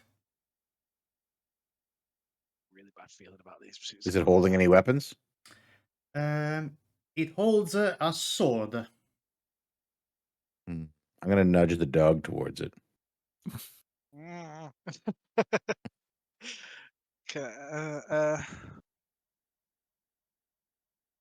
I can change in and out of wild shape freely, can't I? Yes, but of course, you change into wild shape. Where are your clothes? Did they transform with you when you wild shape? I think I they think it do. does. Yeah, I Yeah, think it does. Okay. Yeah, they do. Yeah, I reckon making we- sure that you left all, otherwise you left all your equipment on the base no, floor. no. You know, better I was safe than gonna say sorry. earlier when Lavender picked the sword up off the wall, I was gonna say you could have just grabbed my scimitar, but then I was like, hang on, my stuff comes with me. So does. yeah, it does. Yeah. Can you pass me a piece of paper and a pen? So I'm gonna really quick shape back into my original form, Okay. and I'm gonna try and detect magic with that suit of armor. 'Cause I've got a really bad feeling about these suits of armor, man. Like really bad feeling about these suits of armor. You cast detect magic on the suit of armor. Yes. So the way that the detect magic works is that if there is anything magic that you're looking at, basically for you that you're looking at, it becomes all sparkly. Right. Okay. The way that I also use detect magic, and the same way I use like detect good or evil, is that if there is anything that you can decipher from the magicness of something, it can actually tells you the motive in this way. If it is Right. I like something that. good or bad, and so on. This is always how I did detect magic. So casting detect magic on the armor is absolutely 100% magic, but you also detect a fainty red aura around it, signifying that is not there just for show. Knew it. Yeah. So I'm gonna turn to these guys and I'm gonna say, I have a really bad feeling about these suits of armor. They're everywhere, and they're not nice. Hey, that's a lovely suit, and I'll like gesture at it. Look at the craftsmanship. This is a beautiful suit. I can't believe you have no appreciation for this. Is it because you're a dog sometimes? I am more concerned why is this floor is being so unkept. Like the rest of the house is pretty clean, and they're supposed to have a baby. Again, don't know much about children, but it feels like an area with a child should be like, looked after. I have a strong feeling that we are not going to find a baby. You also notice that on the walls, so next to the armor, there's 2 oil lamps, as you can see by the little depictions on the map. But on the walls, let me see if I can actually mark it in some way. Freehand, is this working? On this wall here, you see the blue marker? Mm-hmm. There is another set of panels of intricate design again. Does it look the same as on the other floors to me? It is a different scene. It feels from a distance that is a woodland scene of trees, falling leaves, and tiny critters. But the moment you come closer, once again, it reveals additional details, and you notice tiny corpses hanging from the trees and worm bursting up from the ground. Beautiful. So looks like some art that my mom used to make. That's fine. Can I walk towards the coat of armor and like as far as I understand there are lamps on both sides of it? Yes, there are lamps on the. Can I poke them with Thing my up from the new ground. sword? Like Uh, quite strongly.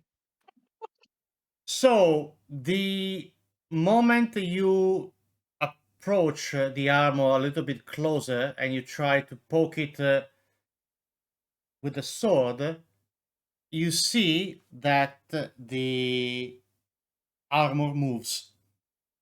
Oh shit. Do I have time to go back into doggo form, please? Well, it is gonna be a roll for initiative. Your first No! combat. Oh! I'm sorry! That's literally how like it was in my dream yesterday. Jesus Christ, I can't believe it's happening. Is there any folding buckets here? There was a reason to detect magic. How do we roll initiative? So you Just roll a make sure. d20 and you sum up the initiative number that you have in like in the top square next to your on the very line of the things. You rolled a bloody one. Okay, I did too. Varia, you God. should have you should have a number. The 18. You rolled an 18. Okay. You roll, but so hold on. Varia rolled an Oh, 18, but what's your initiative bonus? You No, should I have a rolled plus. I rolled Oh. 17 plus 1, so it's 18. Okay. So in this case, Corto will be before Varia because you have a higher initiative bonus. You have a +4, she has a +1. You roll the same, but you are even if you rolled equal, you are slightly faster. Let me roll for this creature. Let me find it first. damn it. There we go. Rolling the dice. I rolled a 16. I'm so nervous. Oh my god. This is how we're gonna die. No, Okay. we're gonna be fine. You're gonna be fine, he says. Okay. Right. So, yeah, Corto, you're up on deck. What do you do to Sure. this armor? So I just want to get an accurate picture. Mhm. Lavender is standing Okay. beside. Lavender she's- is here. I put an L. Okay. Okay. And you all are still And- at the top of the stairs. And we're at the still, and the suit of armor just moved. Yes, Okay. in guarding position with a sword in the hand. Okay. I will, as soon as I see it move. Mhm. My dog went to use the bathroom. As soon as I see it move, I will immediately dart between Wait, Lavender and Thorit it. needs to go to the bathroom? I will like immediately dart from the top of the stairs between Lavender and the suit of armor, and I will strike it with an open palm to sort of like shove it a bit of away. Okay, Aw, that's so sweet. since Lavender is engaged with the creature, and you are engaging as well, you gain What advantage. size? You gain advantage. He's Oh, sorry. much bigger than you first, Okay. but you also gain advantage. What means is advantage, Lavender Varia, is that when a roll is made with advantage, you roll the d20 for example, in this case for the attack, and you choose the highest of the two rolls as your roll for the actually effective roll. So you can roll twice the d20, and he chooses the highest one. Like in Baldur's Gate. Like in Baldur's Gate, exactly. Yeah. So yes, the 20. Let me double check, but I believe that the 20 hits. I don't want to make assumption in this case. Let me find. It should. It should. Yes, it does hit. Okay. So that's bludgeoning because I'm a monk. My I can. It's a 1d4 plus my dexterity bonus.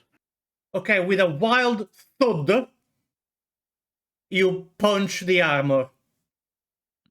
And then as a bonus action, because I used an unarmed strike for the first one, I'll do Yes. another unarmed strike with my other hand. Okay.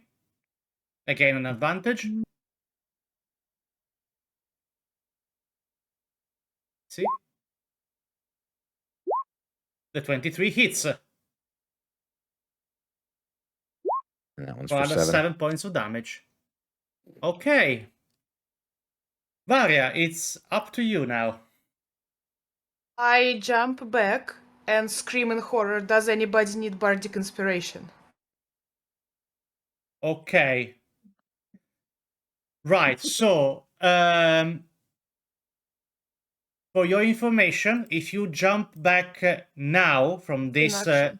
it causes an opportunity attack because you are disengaging from the creature, so the creature has a free attack on you.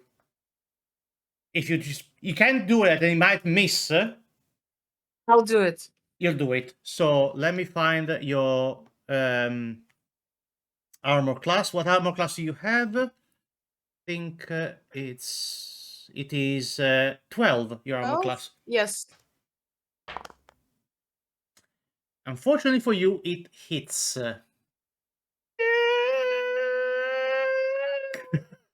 And it hits with 2 points of damage. What do I do with this information? So you have a total. You have a total of 8 points, Yes. and you just detract 2 out of it. So you're wounded currently. I had 10 though. Yes. So now you have 8. Yes. Okay. So what about that bardic inspiration, guys? I am grasping my loot in panic. Yes. You can give a bardic inspiration potentially to Corto if you want, because he's the one currently in combat, or you can give it to somebody else that is going to attack next. Is okay. I swing my loot graciously, and with a shaking voice, I quickly sing a song in the language you don't know, targeting Corto, trying to give him my inspiration. I'm going to need you to sing a few bars for me to really get a full grasp of what's happening. So, yeah. А раньше я жила, не знала, что такое кокушки. Oh. Fantastic. Perfect. Standard. That's I feel amazing. inspired. So, to whom you give it then? You can give it to... Corto. Sorry? Corto. To Corto. Okay, so Corto, you have for either an ability check, an attack roll, or a saving throw, an additional d6 you can roll and add the result to. You cannot roll it for the damage, but you can roll it for, if you're failing an attack, you decide, okay, I'm using the bardic inspiration, and you might be able to succeed on that. Okay? Yep. You can still do something because the bardic inspiration was a bonus action. Every character has a main action and also a bonus action. You just did so far a movement action, so you moved out of the engagement and you used a bonus action. What is a bonus action? This is what you just did. So the bonus action is casting bardic inspiration for Corto. So that is like I help you and I'll do this, and you can still do. For example, if you have if you had a ranged weapon, you can throw a dagger if you want to, and try to see if you hit, or something like that. Or you just move away from everybody else and just make sure that it doesn't touch you. I still have that sword that I Yes. picked up on the ground floor. Can I just like throw it towards the coat of armor? You can throw it, yes. Just as an object you throw. So you roll a d20, okay, and you add your dexterity bonus, which is the other numbers that is with the dexterity. 7. So you broadly throw the weapon, and the weapon hit the armor, goes on the floor. The armor itself doesn't seem to be too much bothered about this. I was playing on the element of surprise. Nobody expected this. Yes. So it is now the turn of the armor, which for Corto is gonna be an attack for him. Let me see. Does a 12 hit you? No, sir. It doesn't hit you, so the armor swing his gigantic metal sword to you, and due to probably your size or your agility, it kind of misses you and strikes the ground afterwards. Yeah, I do like a quick bend and snap, and I'm like, ah, you've awakened the dragon, sir. God. Right. Okay. Cool. And it's the turn of Arwen. What do you do? All right. Aaron is going to cast a spell, Okay. a ray of frost. Okay. Towards the armor. Okay. You need to do a ranged attack, if I'm not mistaken. Yes. A ranged attack. Here we go. It's a 14. Which actually hits the wall behind him. Oh.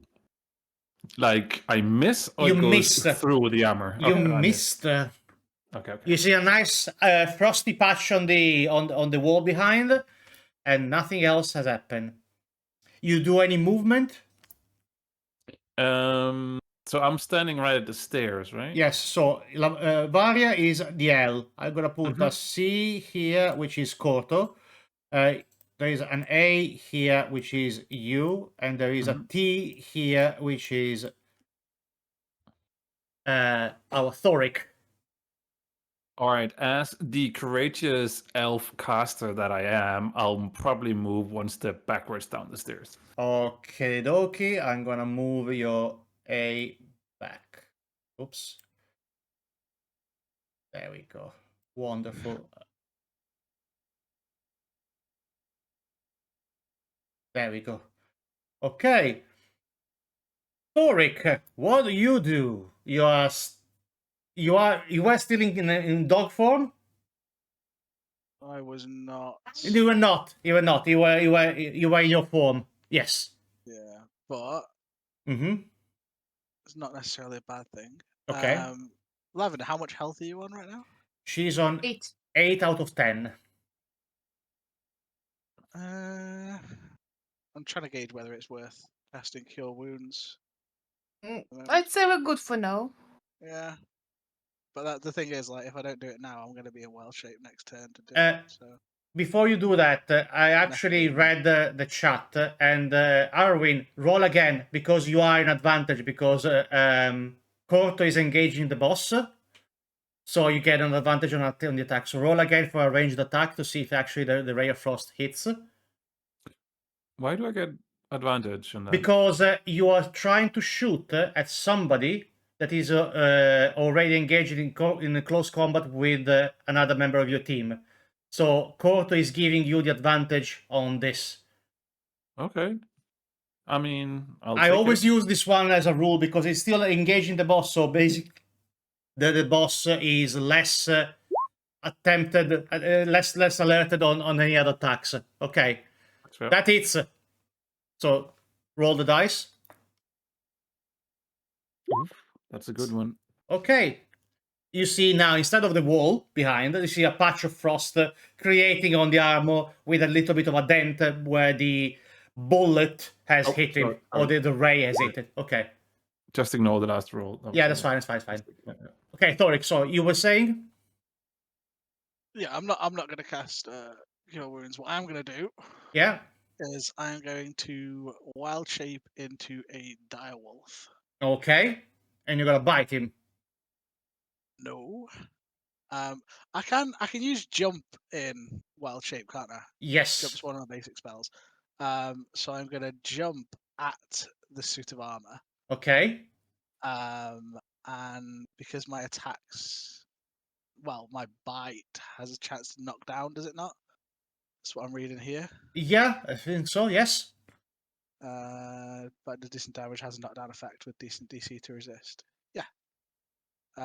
So I'm gonna use jump, and I'm gonna try and knock the suit of armor down. Okay. I roll for this. Mm-hmm. What do you want me to roll, boss? Well, you have to first of all hit him. So roll for d20 plus your plus. Okay, so you're using the stats of the wolf in this case. So a +5. +5, so D20 +5. Yes.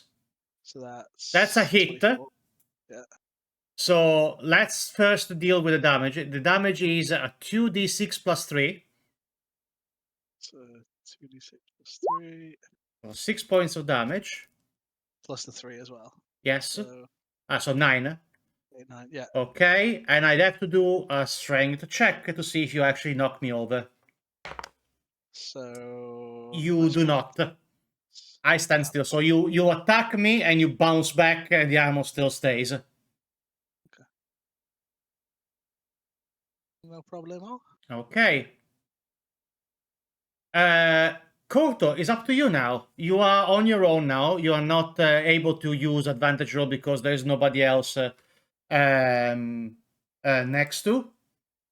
Where's the wolf? Actually, the wolf is here. You're correct. So yes, I am in the middle. yes, you are. You get the advantage on that one. Yes, correct. Okay. So I'm like in a low, growly voice. I'm gonna say, "Nobody messes with my friends, no matter if I just met them or not." And then I will attempt a roundhouse kick. Okay, A what kick, Sean? a roundhouse. Roundhouse. Around who's? Roundhouse. Oof, 16 probably doesn't hit. No, but you have the bardic inspiration.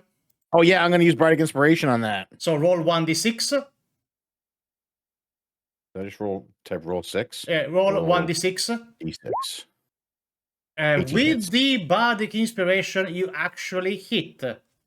My focus is honed by the lovely tones of lavender and the oh at the end, and I land my roundhouse kick. And with a mighty 8 of your Chuck Norris style roundhouse kick that sends so many villains on the ground in Walker, Texas Ranger, the armor flops down on the ground. What likes to be lifeless. I'm going to use my bonus action to strike a very intimidating end fighting pose over the armor, and that'll be it. Okay. The man's just like, Perfect. So yes, the armor itself is lifeless on the ground. does it still Oh my have its God, we red did aura around it. it?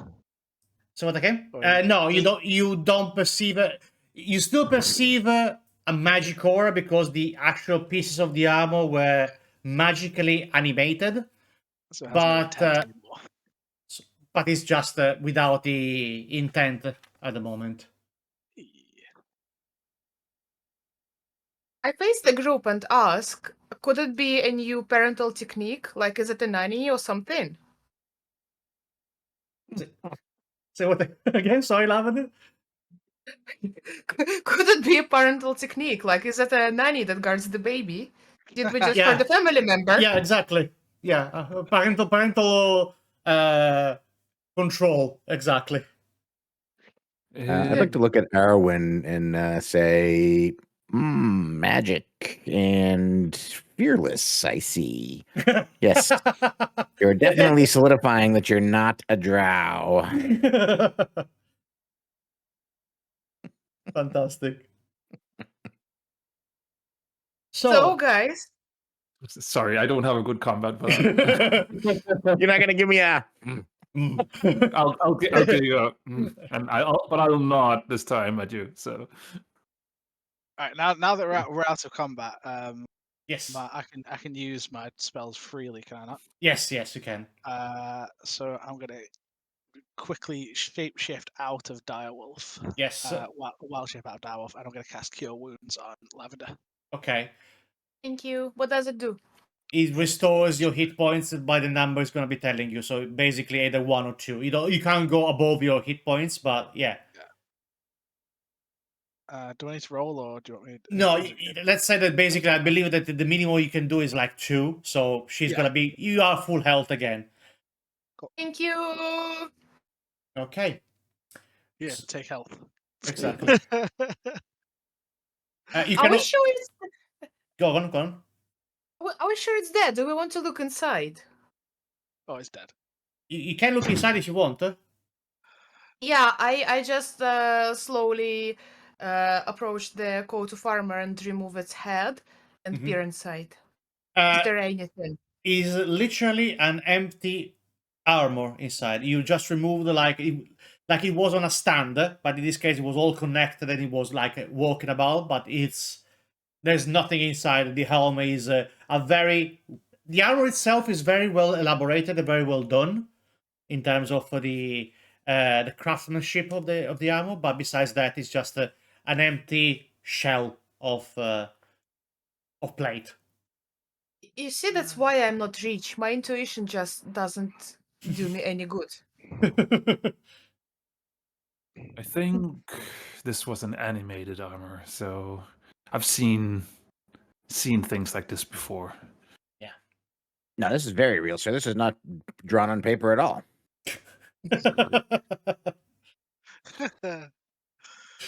I go back to the lamps on the wall, Yes. the ones that led us to this terrible situation, and still Yes. try to poke them.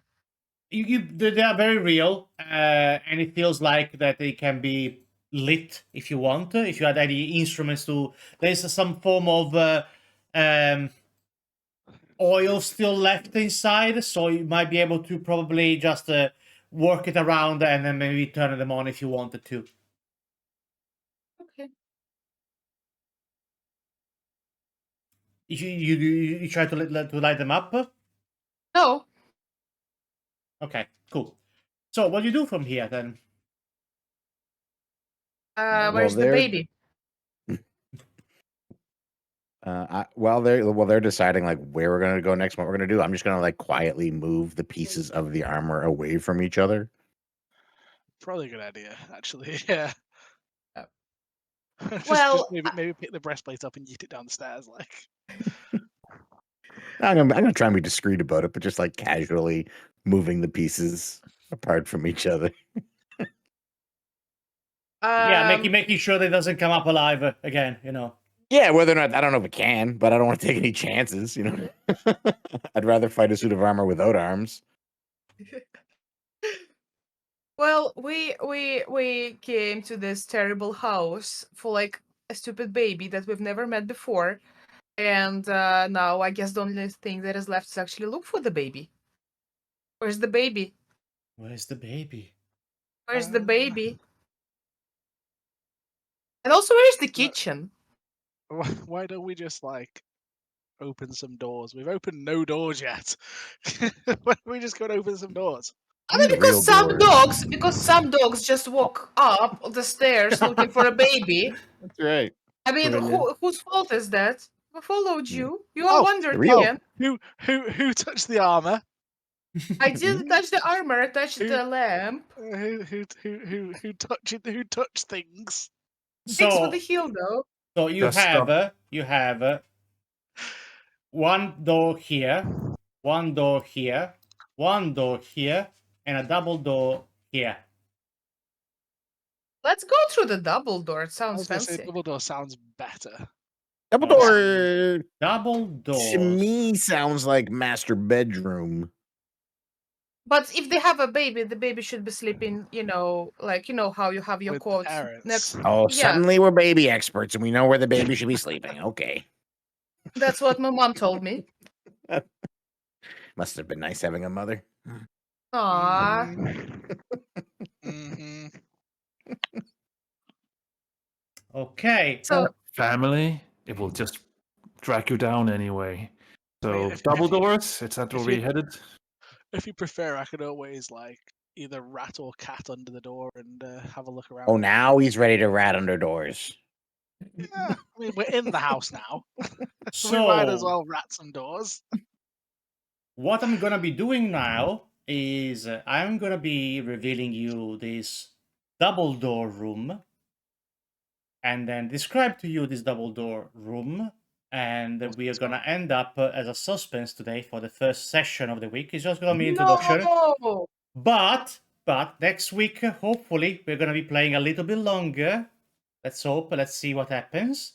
But I'm gonna be revealing and leave you with a cliffhanger for next week. No. Right. This He's is gonna reveal it, and there's gonna be like a line of armor there. It's just a room full of armors. It's a nice tiger skin rug babies. right there. Oh my. okay. So Okay, no baby. the double doors to this room have dusty panes of stained glass set into them. Design in the glass resembles windmills. The dusty, cobweb-filled master bedroom, which is, as you have guessed, has burgundy drapes covering the windows. Furnishing includes a four-poster bed with embroidered curtains and tattered gossamer veils, a matching pair of empty wardrobes, a vanity with a wood-framed mirror and jewelry box, and a padded chair. There is a rotting tiger skin rug that lies on the floor in front of the fireplace. And the fireplace has a dusty covered portrait of what you remember being the two parents is on top of the fireplace. A web-filled parlor is in the southwest corner and contains a table and two chairs. Resting on the dusty tablecloth is an empty porcelain bowl and a matching jug. And there's a door facing the foot of the bed that has also a full-length mirror. This is the master bedroom, but once again, there is no baby in here. But it looks like this is the parents' bedroom. Okay. Okay. So, I think that is for now, despite the protest of of the excitement here, we're gonna ending up here. This is also was a very pleasurable experience for me. I hope you enjoyed this first pilot of the episode. We've got to wait an entire week now. You had to wait for an No. entire week We- now. Can we just stop raiding and just do more of this? Just do more D&D.